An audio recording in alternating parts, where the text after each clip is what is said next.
Assalamualaikum warahmatullahi wabarakatuh. Uh, my name is Muhammad Fatih Rafghani, and today I want to present the implementations and issues of land registration in Indonesia. And the case that I will tell is the case of Central Kalimantan. So for my content is there are five content. The first one is the background, and then the problem identifications, existing solution attempted, implemented solution, and the last one is conclusion and recommendation. So uh, for the background is the Central Kalimantan as a province that rich in natural resources that face numerous land-related conflicts due to overlapping land claims among local communities, companies, and government entities. The area is a mixture of agricultural land, forest, and residential spaces, which makes land registration essential for sustainable land management, economic stability, and reducing conflicts. The Indonesian government has targeted regions like Central Kalimantan for comprehensive land registration under the Complete Systematic Land Registration or PTSL program. So we move on to the problem identifications. The first one is overlapping claims that to the historical lands that many used by local communities in Kalimantan, particularly adat or customary land rights and the government's designation of some lands as forest area or mining concessions and ownership claim often overlap. The lack of clear boundaries and records exacerbates the dispute. And the second one is the conflict between local communities and corporations. Large corporations, especially in palm oil and mining, have obtained government permits, often resulting in land conflicts with indigenous communities. These companies legally possess the land according to government reports, but local communities claim ancestral ownership. And the last one is limited access to registration services. Many indigenous communities are in remote areas with limited access to the registration service due to logistical and financial challenge.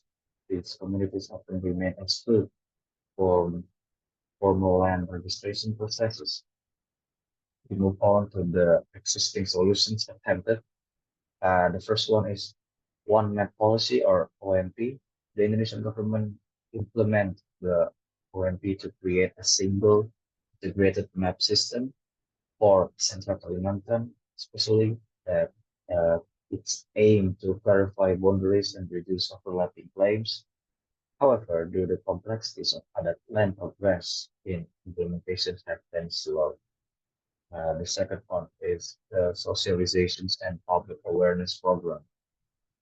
Uh, the government and local NGOs conduct campaign to raise awareness about the importance of land registration.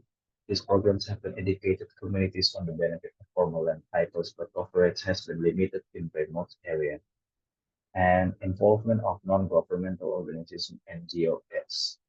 NGOs like the Indigenous People Alliance of the Archipelago or AMAN have worked to help indigenous communities in Sunda Kalimantan to formalize their land claims, but they often lack the legal backing to fully secure this land.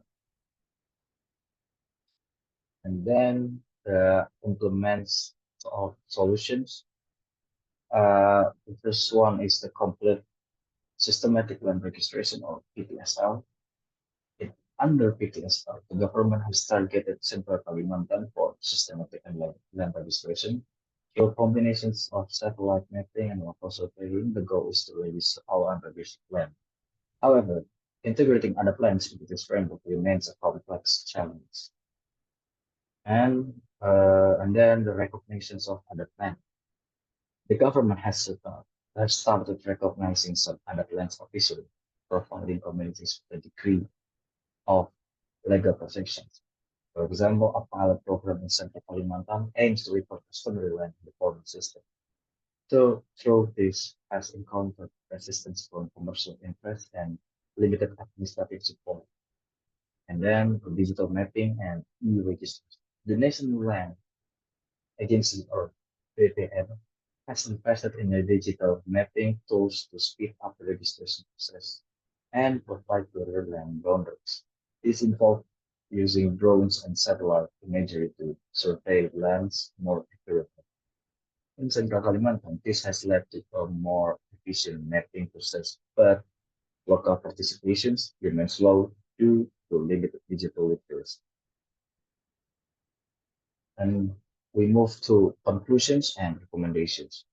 Effectiveness of current solutions, while PPSL and digital mapping have improved efficiency, challenge persists due to the deeply rooted added claims, bureaucratic hurdles, and corporate interests. The One Map policy has made some progress, but requires stronger implementation support to achieve full coverage. And for the suggestions of for improvement, in my opinion, enhance collaboration with local communities, partnering with local leaders and NGOs for help integrate other plans, playing more effectively into the formal registration system. And the second one is a simplified registration process that that can reducing bureaucratic steps and unofficial fees for encourage more communities to engage in the formal land registration system. And the last suggestions is increase transparency and anti-corruption measures that it can implement the stricter oversight within land office and making registration procedures transparent would help eliminate bribery and speed up registration. So there are things that I can give about the Central Kalimantan case about the implementations of land registration issues in Indonesia. Uh, that's all for now. Thank you for attention. Assalamualaikum warahmatullahi wabarakatuh.